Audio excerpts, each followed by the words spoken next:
From our home to your home, you've made the direct connection with Jeff Selkin. Tonight, Operation Remember. The National and the Maryland memorials to the Vietnam War each feature the names of the people who were lost in that conflict. They are powerful monuments. Working to take those remembrances a step further are the volunteers of Operation Remember, who are collecting photographs for each of the Marylanders who were lost. Joining us now are Jim Gerity and Chuck Waring. Gentlemen, thanks to both of you for being with us. Thank you for having us. Jim, let me ask you quickly how this project got started. Well, the project got started from a photograph of my brother-in-law who was lost in Vietnam. He was a Marine, 19-year-old Marine, killed in the Tet Offensive. And it was very difficult for us to look at his photo because there was a lot of pain. But once we were able to do that and get past the pain, I realized the importance of a photograph. And as we celebrated the 10-year anniversary of the Maryland Memorial, we decided to have a project that would show that we will never forget our fallen brothers, and we decided to start Operation Remember and try to recover as many of the photos of our fallen brothers, the Maryland casualties, 1,046 men. Now, Chuck, your father is now pictured on that wall? That's correct, Jeff. And how did this come about? How did they track you down and get a hold of the picture? Well, Jeff, good question. Jim got in touch with my sister, Valerie, who was active with the Sons and Daughters, and she had an email posting, and Jim was able to receive that email and then responded to her, and then we got in touch with Jim as a result of that. Had you heard of the project to that point, and what do you think about this effort? Well, I have not heard of it until he contacted us, and I think it's just outstanding because, as the National Memorial shows, you have names in the granite, and this is something that stands all by itself, having pictures of the fallen that tells so much more than a name in granite can tell. And Jim talked before about that there's pain involved in looking at these photographs. Chuck, when you see the picture of your father, how does it make you feel?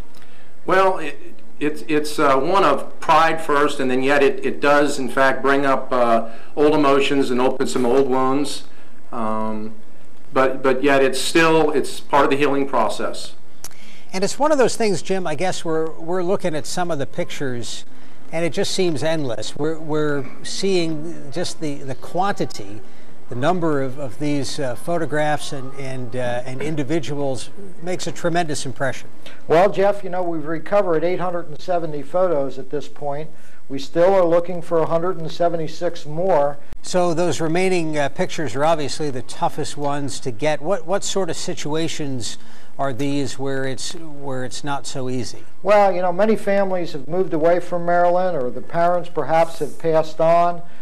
Some of the men had siblings, and were able to contact them. In other cases, they were single men. They were young men, single men with no siblings, and it's just very difficult to find a contact, to find a trail to follow. But we do our best, and they come now from all over the country, and we will follow up on any lead, and any information they provide, we will follow that through to its end, and hopefully it will result in a photograph. They can also check us out on the website. We do have a website, Chapter 451. It's vva451.org, and if they click on the Operation Remember banner, that'll follow them through to a complete description of the project and also a list of the casualties. You also can get to it by just searching for the phrase Operation Remember. Yes. Jim, let me ask you this. Is anybody doing anything similar around the country? Well, the Memorial Fund in Washington has a Put a Face with a Name project that's been somewhat successful. Of course, there's 58,000 names on the National Wall. I understand, in speaking with them just recently, they have about 10,000 photos recovered. I am not aware of a state project similar to Operation Remember, but certainly that would be something that would be a wonderful thing. I believe that this is really a grassroots project, and it does require a lot of time and effort, and we've put that in the last 5 years, and we will continue to do so until we accomplish our goal. And Chuck, I'm sure you would encourage people to come forward and get involved in this. Oh, absolutely. These projects like these mean so much. It's memorials like this are really more for the living than they are for the dead. And although they do bring out some emotions, things that you buried deep down for years and maybe you didn't want to discuss, it does further the healing process. So I would definitely encourage anybody to bring forward any information they have.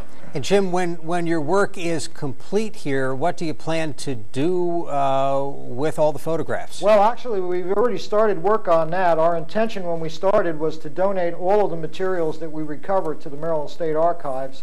We will do that. We also are now developing plans for a permanent display on the grounds of the Maryland Memorial. We've just started fundraising for that.